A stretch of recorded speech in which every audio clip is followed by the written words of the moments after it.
How's everybody doing? Hopefully everybody can hear me. Can you hear me? Testing 1 2, testing 1 2. Looks like the audio levels look pretty good on my end. You guys have to tell me in chat if coming through okay. I'm using a different microphone than I'm used to. One of my original microphones from when I first started shooting weddings. So anyway, so we got a little bit of a different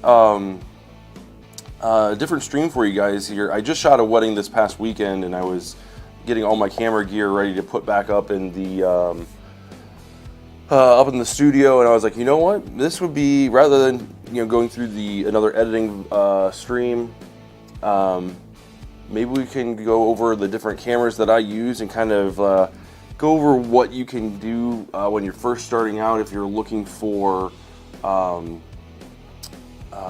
looking to start a YouTube channel or looking to get into it.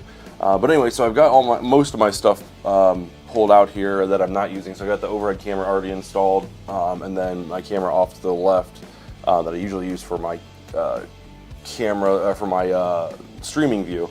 So those two cameras have been pulled apart, but are put back together. So the camera that I use, and this is, so I want to preface this first.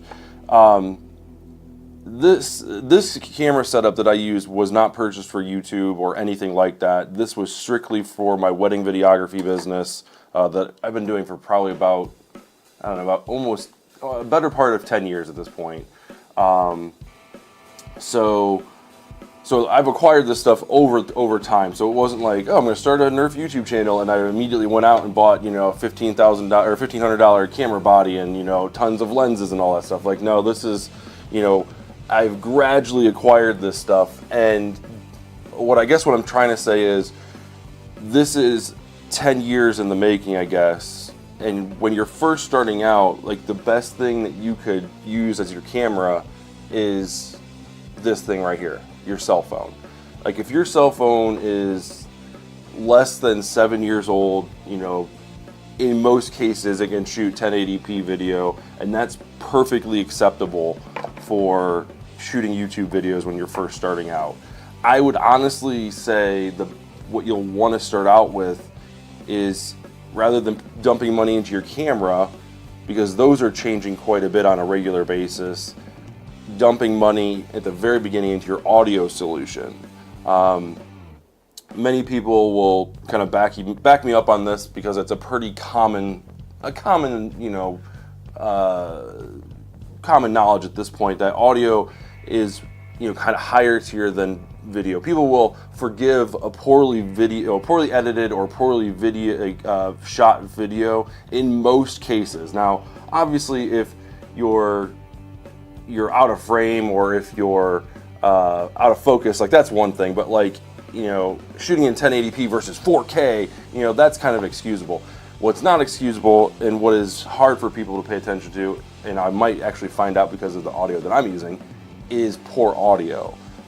So I would almost suggest, rather than running out and making your first purchase a camera, I would say use the camera that you have, which would be your cell phone, and then get a microphone solution to get better audio than your phone can provide, because we all know that phone audio is horrible. So one thing that you'll see a bunch of YouTubers, and I see it a lot on the Nerf YouTuber kind of stratosphere, is the Rode video mic or the DJI wireless microphones, and those are really good. Don't get me wrong; those are fantastic microphones for $200 and $175 and $150. Those are really good microphones. But what I have found, and for two things. So the first one that I found that I enjoy, and this is the microphone that I started out with when I was shooting wedding videos, was these Comica wireless microphones. Now, they've made some changes to this brand and to this model. This is the old model. I think this is the Comica Boom XD. I purchased two transmitters and one receiver, just because for wedding purposes, usually there's a best man and a maid of honor that are speaking at receptions. officiant, and there's the groom speak mostly at the ceremony. So I wanted to have 2 microphones, but they sell them where you can just get 1 microphone, and it comes with like a lav mic. It's a wireless setup, which is really sweet, and it's half the cost. Sometimes you can get it for 1/3 the cost of those higher end microphones. Now, you might notice that my audio is a little tinny. There isn't a lot of bass in my voice. That's something that I can't fix in stream. Like, I can't fix that on stream, but if I were to record a video with this microphone, in fact, that actually might not be a bad idea. I should put my money where my mouth is and record a video with my phone and this. But in post-production, you can increase the bass a little bit and get rid of that tinny sound in most aspects, you know, in a good, to be passable as a decent YouTube video. So I would say, you know, I think the three unit setup, so the two transmitters and the 1 receiver, was, I believe, like $150 or $125 or something to that effect. But you can get, you know, a smaller version for less than $100. So that's a really good solution. And basically what I'm getting at is this will last you a long time. You can use this and then upgrade, you know, you'll use this setup right here, your phone and your wireless microphone, for, you know, your first 1,000 subs. Once you get past that point, you can start looking at upgrading, or you know if you want to do something fancy with like a multicam video feed, you know, picking up, heck, we just picked up my son a pay-as-you-go phone for $50, and it shoots at 4K, and I mean that right there, you could have a 2-phone setup. Like, that's super portable. You know, you got camera mounts, so you can have, like, you know, top down for one and front-facing camera for the other. But that's really all you need to get started. So I guess that's kind of my preamble to this whole setup, that I don't want everybody to think like, oh my God, you've spent so much money and you only have so many subs. Like, no, that's not the case whatsoever. This was acquired over 10 years, and this is actually for a separate business that I run as a wedding videographer. So that's the other thing you might think about too, is if you're looking to get into shooting YouTube videos and things like that, you know, could you make some money off of another business? And this is how I've made and acquired so many different pieces of equipment to help increase the quality of my, at least, shooting and recording YouTube videos. So I'm going to try to keep up with chat here. I apologize. Let's see here. Kelly Grubb, oh, thanks for stopping in, man. I appreciate it. He says multiple camera angles and music too. Yes, I heard you guys last episode. You gotta get some music in there. So yeah, I have a subscription to Soundstripe for my wedding videography business. So I use that to play in the background. Hopefully it's not too loud, and hopefully it's okay. I just picked something that's fun. I enjoy classic rock and stuff like that, so we'll see how it goes. Let's see here. Any advice on combining audio when shooting on an iPhone like a lav mic?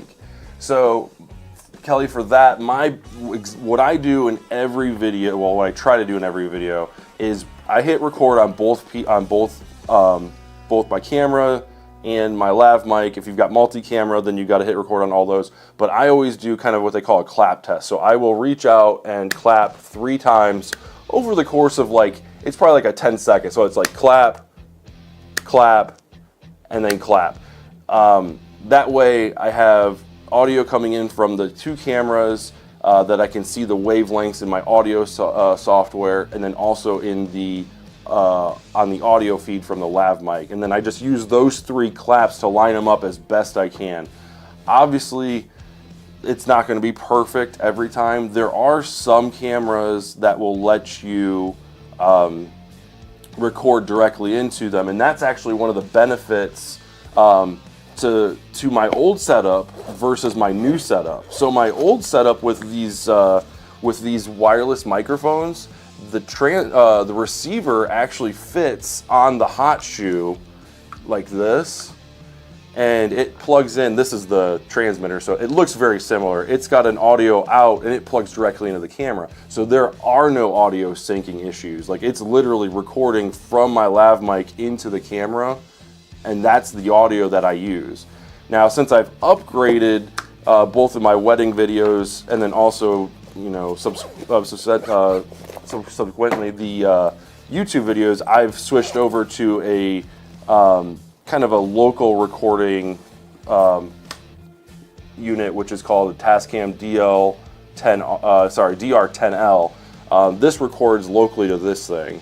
The Tascam has also updated theirs to where it will record on here, but it'll also send the audio to your camera as well. So they've made some major changes in this one, but this is still a really good product. Expensive, but still really good. So if you're looking to make an upgrade, there are some drawbacks with it. You know, going with something like with this wireless setup, you know, you get that automatic recording to the camera, which is great, but with this one you get much better audio. There's some other features in here, like it does dual recording. So that means you can record at 1 decibel level, and then it'll also record, you know, a couple decibel levels lower or a couple decibel levels higher. For my weddings, I have it recording a little bit lower because people tend to raise their voices up a little bit more when they're excited during like speeches and stuff like that. So that way you can always cut to 1 if, you know, the higher decibel one clips or whatever, you've got the backup. So good question. Let's see here. You know, I'm a filmmaker, right? Oh, okay. All right. There we go. Humphrey, you're a filmmaker too. What kind of films do you like to make? Kind of curious. I predominantly do wedding videos, but I'm starting to thinking about getting into like sports and stuff like that for our grade school and junior high. They're looking for a photographer and videographer, so I'm pretty stoked on that. Maybe get some action shots and stuff like that. If you use OBS, you can do audio editing live. I like that. Okay, I currently, for streaming, I use Streamlabs. I've got it pulled up on my screen here. It's super small. It's about 10 feet away, so like my vision is not what it used to be. But yeah, having someone sitting behind the desk as a stream operator would be pretty sick. Eli, if you're listening to this and you want to stay up later than normal, you could use some help on Tuesday nights. Let's see here. Yeah, that's the industry standard right now. I'm assuming you're talking about the Tascam stuff. Yeah, that Tascam is a pretty standard one. Rode Video Mic is a good one. DJI, usually known for their drones, makes some really good audio equipment, which is interesting. Let's see here. Yeah. Using camera A and camera B, Mark. Yep. Tascam, what's up? Using Tascam in the field. Yep. Not gonna lie, this is why we usually bring an audio person with us. Yep. Yep. I make narrative films for profit. Okay, nice. That's pretty cool, dude. I used to work for UFC. That's awesome. I bet you have some really good stories from UFC. Only ever used an iPhone X, says Andy Griff, and my 7-year-old is a cameraman. I have nothing to add to this discussion. Hey, you know what, dude? Starting out with with cell phones, I'll be perfectly honest with you. I still have the camera. It's floating around somewhere. Oh God, it's actually right here because I brought it in because it has a whole bunch of our Disney films from my wife and I when we went on our honeymoon. Oh my God, check this out. I actually can't believe this is still in here. So this is the first camera that I bought to record YouTube videos. So I had, me and a bunch of our college buddies, we had a bunch of friends that we would get together and play video games with. We eventually formed like a video game clan or Halo clan or whatever, and we had a podcast that we would record every week, and this Panasonic was our go-to. This had the tapes in it and everything. I completely forgot. I didn't even think about talking about this, but this had like the tapes, and there's actually one in there, but this thing is dead. There's no battery in it. But yeah, you could start with just about anything, and nowadays, like the quality of the video that you get from cameras on the phone is fantastic. Like there's nothing wrong with it. If you're just starting out, you work with what you have. So getting back to my current setup, like I said, I primarily use the DSL, the Tascams for audio, the DR10Ls. These are what I use for audios. I'll tape the lav mic because it's actually pretty small. I move in 99% of my videos. You don't see this on the video, but I will take the lav mic end of it. You can barely see it. I mean, it's like the size of a matchstick. And I'll use either medical tape, or I just got this stuff to try out, this Band-Aid stuff. This is like waterproof tape. So I'll tape it to my chest underneath my shirt, and the shirt provides like a windscreen or a pop filter, if you will.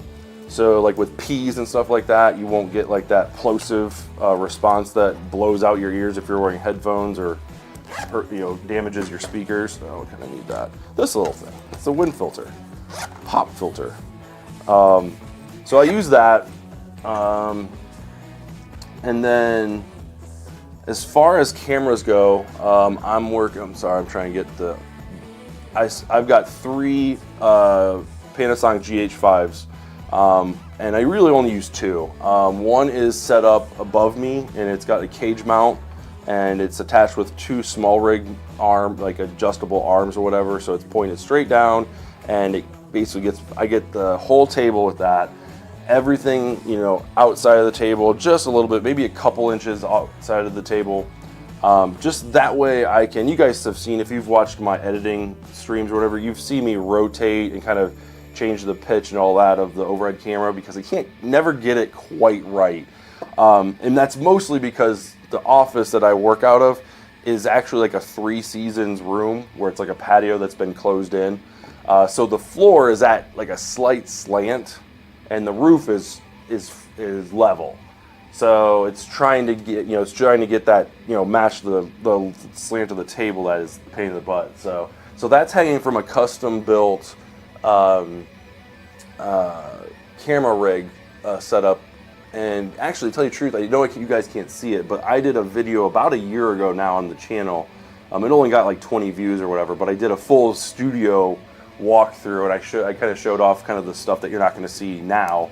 But I put in some about half-inch pipe, like bars up overhead that'll basically hold all the wires and stuff like that. It holds my lights. So I've got 2 lights in front, one kind of facing myself, and then one on the table to kind of illuminate the table.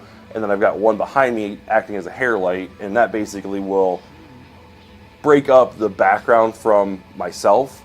So if you can't get far enough away from your background to get what they call bokeh, that's like the blurry background with like all the beautiful spots, and like your subject matter is like crisp and super in focus, and that's how you get that real good quality, like picturesque or movie-esque kind of feel.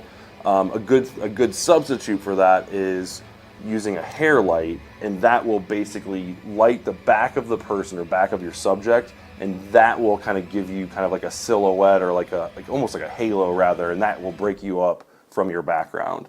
So I use the GH5 as pretty much for everything in studio, and then also out on my range. Just a very versatile camera, not very good in low light, which sucks for weddings. But I make do with external lights and stuff like that. But this is kind of been my go-to camera since day one. After, like, I guess not day one, after I upgraded from the Panasonic. Once I got a few weddings under my belt, I was like, okay, I need to invest in better audio gear, and I need to invest in better camera gear, because only one camera in running weddings is really, really difficult. So yeah. Let's see here. Humphrey says, I think the fact that you're using a lav mic makes you more advanced than 98% of the rest of YouTube. You know what? I can't stand horrible audio. Like, it's one of my biggest pet peeves, and the thing that's really bugging me right now is I know that the quality of this audio is not as good as what I'm used to, so I really hope I'm not, like, breaking your guys' eardrums right now. I really hope it's okay. Let's see here. Oh, I remember the studio walkthrough. Yep. Kelly says the overhead rig is cool. Yeah, I really dig it. I was originally reluctant to install it because the original setup was 2 tripods on either side of the table and having a camera over top, and it worked for a little bit, but the problem is having, you know, an expensive camera, expensive lens, hanging from, you know, a $40 crossbar, 2 light stands or whatever, and you've got, you know, 2 big dogs, kids that are under 7 years old, and the door to the backyard is right here. Like, you can't leave that up at all. Like, that's, you know, so it was probably about, I don't know, probably about 2 or 3 months, and I was like, you know what, trying to shoot a YouTube video, I had to add on like an extra 30 to 45 minutes just to set up my overhead camera. And it's like, you know what, I don't feel like doing that today. Like, I'm not in the mood. And eventually I was just like, okay, I'm gonna bite the bullet. What's it gonna take to install an overhead camera system that I can just leave the camera, leave everything up, right? And the thing is, I only shoot weddings like January and February, and then October and November are like every weekend is just bang, bang, bang, bang, bang, wedding, wedding, wedding, wedding. So like all those other months, I just leave the stuff up. It's all plugged in, it's all ready to go. So if I get an idea for a video, I can literally just sit down and start shooting. And it's been kind of a blessing in disguise, because originally I was like, man, this is gonna be a pain in the butt, it's gonna be expensive, and it's gonna take a lot of time, but it was well worth it. The one thing that I wish I would have investigated a little bit further was they make desk-mounted crossbars. So like they're like C-clamps that just fit on the side of your table, and they've got bars that go up on each side and then a crossbar, and you can attach your camera for there. And I was like, oh, that's not a bad idea. And I had already installed mine, so I was like, oh, well, it's a little late now. But if I had to do it all over again, I would have ditched the light stands and went with the desk-mounted overhead kind of setup. And I think Bots and Blasters actually talked about this at one point in time. But it works really well, and it looks very crisp. And the thing is, taking that crossbar off or taking the camera off wouldn't be that difficult if you had, a questionable, situation with like kids and pets and stuff like that. So, yeah, you never know. So we talked about the camera. I've got a couple different lenses. I'm not really going to go too deep into the lenses. I use Olympus lenses. This is my A lens. This is what I use for my face camera, and it shoots really far for me. So it's a 12 to 100 millimeter camera lens. For those of you that aren't familiar with that, basically what that means is it'll let me shoot close up enough, maybe not quite like macro lens, so it won't be like this, but like, give me about 12 to 13 inches, and I can get super crisp shots, and then it'll zoom out or zoom in, however you want to put it, and just knock it out of the park, 60, 70, 80 feet, and still get eyelash shots and stuff like that. So that's the lens I use primarily. Overhead lens I just use. It's a shorter lens, and I don't actually see what it is. It's a much less. It's actually not even adjustable, so it's just one focal length. I think it's 20 millimeter, 25 millimeter. So, hey, what's up, CR Nerf? CR Nerf says, always been impressed with your production and efforts. You make it look so easy, which I know it's not. It comes with a lot of practice, a lot of failing. But the thing is, when you fail, you need to learn. And that's the one thing. Whenever you do anything, my advice is always look back on how you did. And even if you failed, you take something, take a couple points, like, okay, next time we're going to do a little bit better, and this is how we're going to do that. As far as audio goes, kind of as a backup audio, I have they're Rode shotgun microphones, and they've got, I don't know if I can take these off without breaking it. They've got like what they're called dead cats, and this is basically just like those, just like that pop filter. It gets rid of the plosives when we speak, and just kind of levels out that sound, that decibel level. It's a good microphone. I got 2 of them. These actually came free with, I can't remember what I purchased. I think I purchased a backpack or something, and it came with this for free or whatever as an inclusive. I was like, oh, okay, sweet. So I bought 2 backpacks and gave one to my wife for her photography business, which I don't think she actually opened. She has one that she really likes.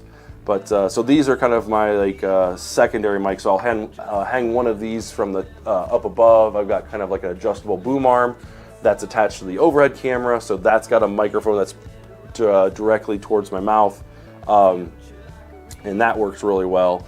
And the thing is, it's not really used. You guys don't ever hear that in my videos. It's strictly good enough that I can line up the clap at the very beginning to line up my audio and video. But if my audio were to ever go out, these are okay enough that I can actually use the audio from, not a first choice, definitely a backup. So one goes on the camera facing me, my A camera, and then the overhead or B camera gets one as well. So those audio solutions are exactly the same. Now I think these are like $60 or $70 a piece or whatever. You don't have to buy this. Much like the audio solution that I talked about earlier with the getting the wireless microphone, this Comica one. Getting a cheaper version isn't always bad, and I highly recommend using Amazon, because if you don't like it, you can always send it back. But this is the first shotgun microphone that I started with. This is the Takstar shotgun mic. I used this on the Panasonic video camera when I first started out. Absolutely love it. It's perfect for like long range audio, and it's omnidirectional, so it doesn't pick up anything that's behind the microphone. It's only what's in front, and it's long enough that it goes about 15 to 20 feet. Whereas these ones really, once you get outside like an 8-foot range, they're kind of like meh. Better than the onboard microphone on most cameras, but still meh. So this one, I actually prefer this one if I'm going to be further than like 10 feet away from the camera. So I still use this to this day in my wedding videography. I just get, a little bit more range, so I don't have to have the camera, like the unmanned cameras, right up on the couple or whatever. So for Nerf and stuff like that, when I'm out on the range, I'll use this microphone outside because it cuts out a lot of the music, because we've got a highway that is literally like a stone throw away from the house. And I don't know if you guys can hear it. You could probably hear the airport that's like a couple miles down the road from time to time. The only problem with this is if my neighbor across the street is cutting their grass, I can't go out and shoot with this one. I have to use this microphone. So that's the one time that you guys will probably be able to tell the difference between the microphones, is if it's harder to hear me in the shooting demo, I'm probably using the Rode one. But if it's easier to hear me, it's probably the Takstar. So, but this is a good starting out mic. Absolutely love it. Yep, Kelly's practice and persistence. Yeah, I appreciate that. I appreciate that very much. As far as lights go, lights are a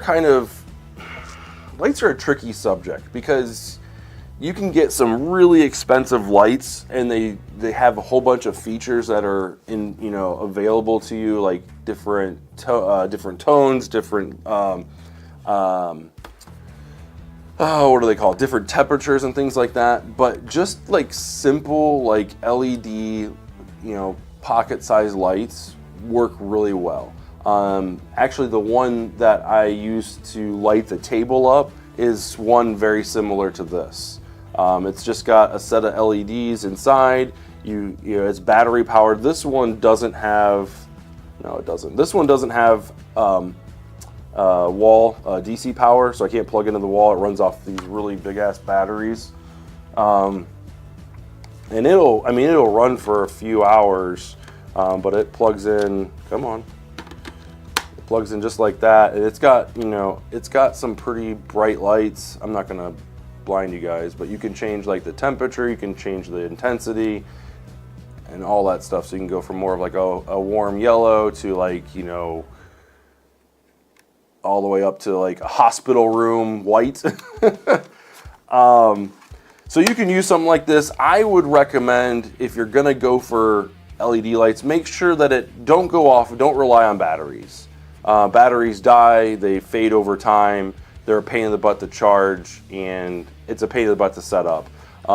I would go with, if you can squeeze it out of the budget, get something that you can plug into the wall. And then another thing that you'll want to look into, and something that I failed to do when I bought my studio lights, was having some type of diffuser. And I have some makeshift diffusers that are paper or binder clipped onto mine right now. They work okay. It's not too bad. I mean, you can kind of see like right here where it's got this like bright spot on the ground on here. This would be like huge if it didn't have the diffuser. So diffusers will go a long way. That's something that you'll want to look into. Once I think that's probably the next thing that I will upgrade in my kit is my light situation. The one that's actually in front of me is on its last leg. The threads that keep it on the clamp are so worn out that I have to have a vice grip to hold the peg in so it doesn't fall from the ceiling. So it's a little bit of a question, you know, safety hazard. So yeah, but diffusers and wall ports or wall outlet power is my recommendation. The other thing that the other thing that I use for my cameras is I don't use batteries. When I'm on wedding photography or videography, I do. Instead, I use these adapters that plug in here, and then you pop this little tab out, and it feeds the wire through, and this other end, there we go, plugs into the wall. So that gives me unlimited power, as long as my house has power, obviously. I don't have to worry about charging batteries or running out of, you know, juice or anything like that. That's one less thing that I have to monitor when I'm recording videos. So yeah, so that's kind of the setup that I've kind of found that works. As far as tripods go, I did not spend a lot of money on mine. There's a couple different brands that are kind of well known in the videography industry. Manfrotto is one. They're stupid expensive. I found these really cheap. I think they're on Amazon, or I can't remember where I bought them from. B&H maybe. They're called 3-pod, and they're just as good as quality as the Manfrotto ones, and they were like $40. They're adjustable. They go super high up. They probably go about 6 feet in the air, which is nice. Because that way you can get, if you don't have a kind of top-down view yet, you can use that to kind of give you like a, you know, an angle view like over the shoulder or whatever. That could definitely work. They're sturdy enough that they can hold like a huge, you know, a RED camera, or, you know, the big cinematography cameras or whatever. But they're not so overbuilt that it dwarfs, you know, a DSLR or a mirrorless camera. So I really enjoy it. Those are the ones I've bought since I started in the business, and they haven't failed me yet. So yeah, I think that's about everything. I talked about lighting, we talked about audio, both lav mics, we talked about shotgun microphones, cameras, lenses, all that good stuff. I think we've got everything covered. This is something, actually, let's talk about this. This is, give you guys a little sneak peek at what we're going to be working with for gameplay videos. So this is my Insta360 this is a weird ass name, Insta360 One X2. So this is a 360 camera that I use for my gameplay videos. So if you ever watch any of my gameplay videos, this one is what I'll have on my shoulder, like behind my shoulder, as kind of like a third-person view. But my newest edition, which I am stoked. I finally got out and used it once and failed at the settings. I should have looked at the settings a little bit closer. But I got a Go 3, and this thing is fantastic. Like, this is the camera right here. This little doojobber. And I know there's a couple nerfers out there that use these. I think King of Games has one, and he's got this little clip, and this thing comes with this clip comes with the Go 3, and it just magnets right in there, and you clip it to your hat, and boom, you've got audio and video, and you can control it from, they call this the Action Pod. This is a really cool piece of tech, and again, I built up to this. This isn't something that I went out and bought immediately. This was, you know, me and my son used these. I don't have any in hand right now, but we use these they're called Ekin is the name of the brand. They're on Amazon. They're just little action cameras, and they work pretty well. They have no stabilization whatsoever. So for like a head mount, it's a good first camera. They're only like 60 bucks or whatever, or if you can get them on sale, 49 or something like that. But it's a good first camera, but the audio is terrible and there's no stabilization. So if you only have 50 bucks, it's not that bad of a buy. If you don't have, you know, a couple $100 to spend on like a GoPro or whatever, it's absolutely a good buy. And I highly recommend it as your first one if you're just getting into like gameplay videos, because if you ever go to upgrade that camera, you can then use that Ekin camera, turn around and face it towards you on your blaster for a selfie cam. So now you've got a 2-camera setup for your gameplay videos, and being able to switch from your head cam, which is your new and fancy GoPro or whatever, or Insta Go 3, then you can use that Ekin as a selfie cam, and you don't even need to worry about it not having stabilization, because when you're switching to that camera, it's usually when you're kind of, you know, getting ready, you shot around, and you're getting kind of your reaction to the kill or to the tag or whatever. So their stabilization doesn't matter nearly as much.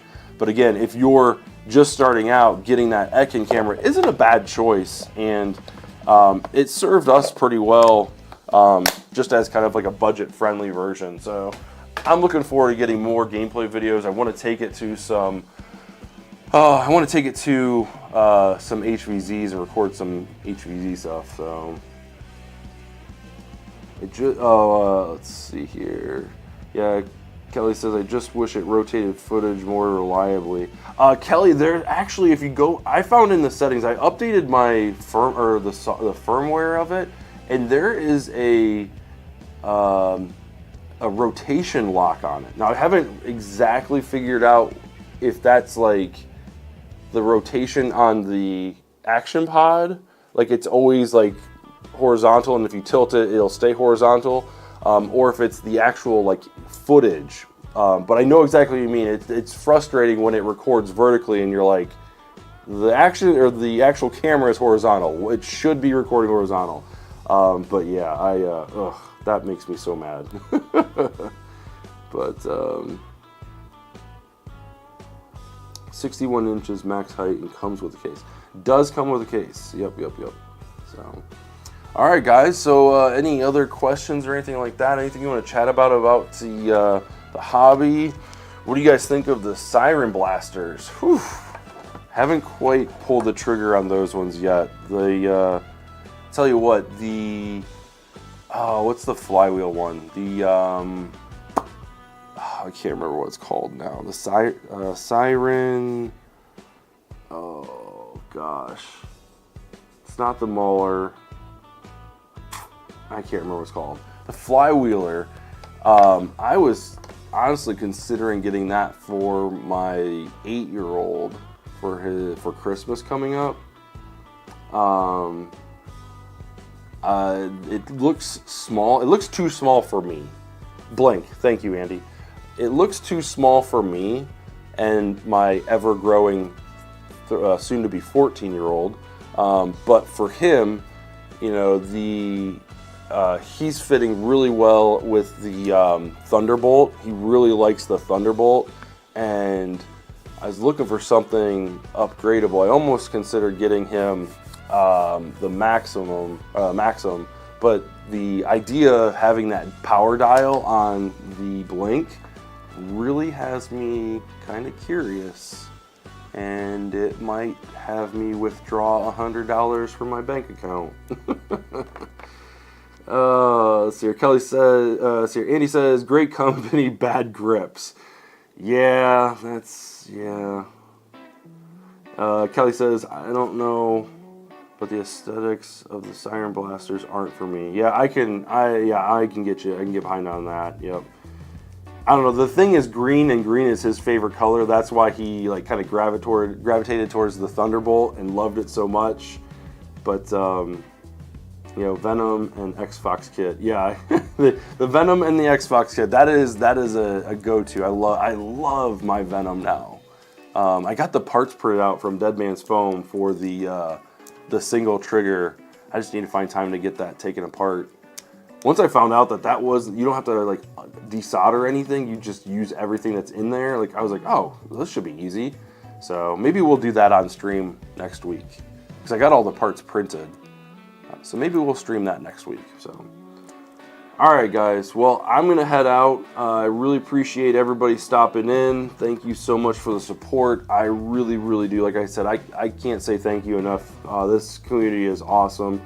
Thank you for letting me share my kit. Again, this long time coming and all that, so definitely don't feel like you have to start with something like this. You know, get your phone, get an old phone or whatever. Like I said, I bought my son Eli or Sawyer, we bought him a payphone or a pay-as-you-go phone from Walmart for $50, and that thing shoots better video than my S23 does. So, I mean, you don't have to start out with anything real fancy. Spend your money on audio when you're first starting out. That's my big tip. Audio and lighting are huge. Worry about the camera later. So, all right, guys. Thank you so much for watching. We'll see you later. CR Nerf and Andy and Kelly, thank you so much. You guys have a good night.